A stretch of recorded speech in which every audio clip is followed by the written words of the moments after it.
Bunty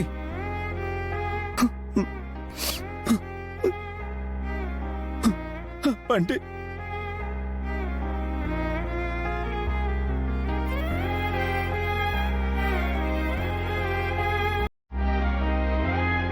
Bunty Bunty sorry అండి. Doctor గారు, మీకు కుదరదు అని చెప్పకండి. ఇది మా జీవితానికి సంబంధించిన విషయం. ఈ డిఎన్ఏ టెస్ట్ వల్ల 2 కుటుంబాల జీవితాలు ఆధారపడున్నాయి. Please doctor.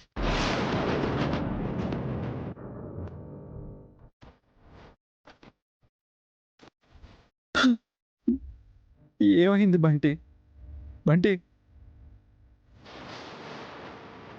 చూడండి మేడం, డిఎన్ఏ టెస్ట్ అనేది ఇలా చేయకూడదు.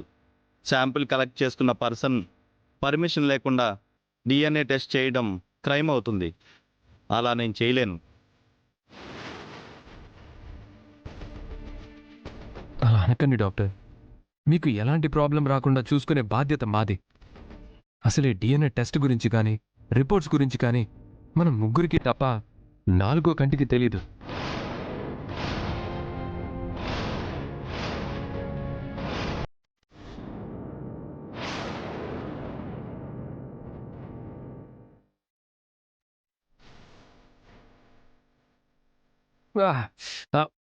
Sorry doctor. డాక్టర్ రంజిత్ గారు అనుకుని వచ్చాను.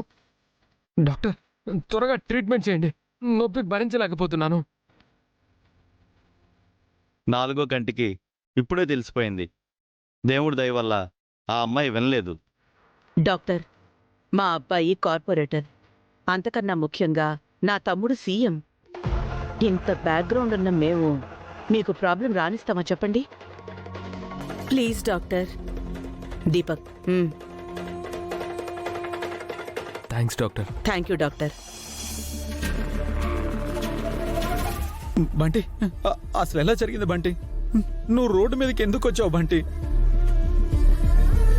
మీ అమ్మకు నువ్వు నా బిడ్డవని తెలియక నిన్ను హాస్పిటల్కి తీసుకొచ్చింది. నువ్వే నా బిడ్డవని తెలిస్తే నిన్ను అక్కడే వదిలేసి ఉండేదేమో Bunty. Bunty Bunty doctor, blood donor వచ్చారు. వెరీ గుడ్, పదండి మేడం.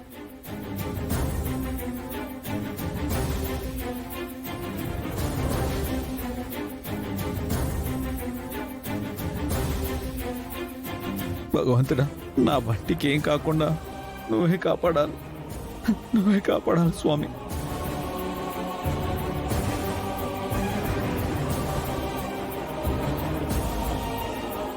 ప్రమాదమే ఉండకపోవచ్చు అత్తయ్య. అంటే బి నెగిటివ్ బ్లడ్ దొరికిందా రూపా? దేవుడి దయవల్ల దొరికింది దీపక్.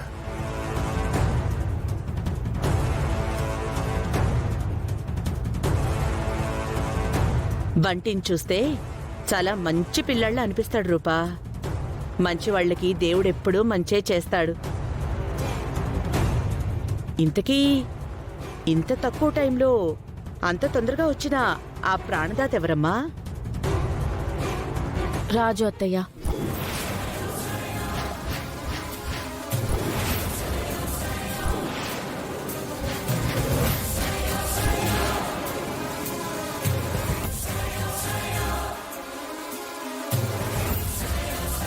సార్ 2 minutes హ్యాండ్ని ఇలాగ ప్రెస్ చేసి పట్టుకొని బయట వెయిట్ చేయండి సార్.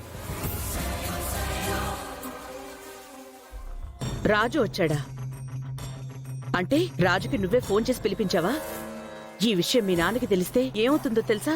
అత్తయ్య, నేను రాజుకి ఫోన్ చేసింది, రాజుని పిలిపించింది బంటి ప్రాణాలు కాపాడడానికి. ఈ విషయం నాన్నకు తెలిస్తే ఏమంటారు? ఏమనరు. అది కాదమ్మా రూపా, నా మాట విను.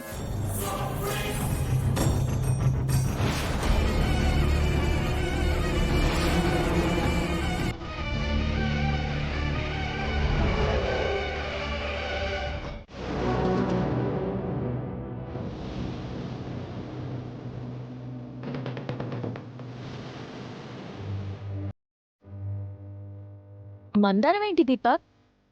మందరం కాదు రూపా, మన మణిదీప్ని స్కూల్ నుంచి తీసుకురావాలి కదా అని అంటున్నాను.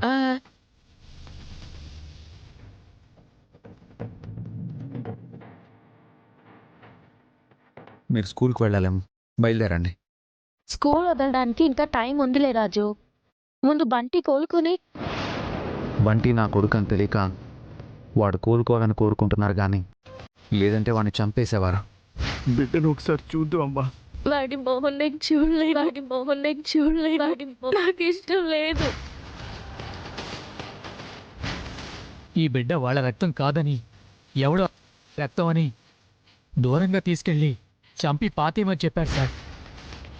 ఇదే హాస్పిటల్లో నా కొడుకుని చంపేయాలని చూసిన వాళ్లే ఈరోజు నా కొడుకు బతకాలి అని కోరుకుంటున్నారు. ఇదంతా కేవలం బంటి నా కొడుకని తెలియకపోవడం వల్లే. వీళ్ళకెప్పటికీ బంటి నా కొడుకని తెలియకూడదు.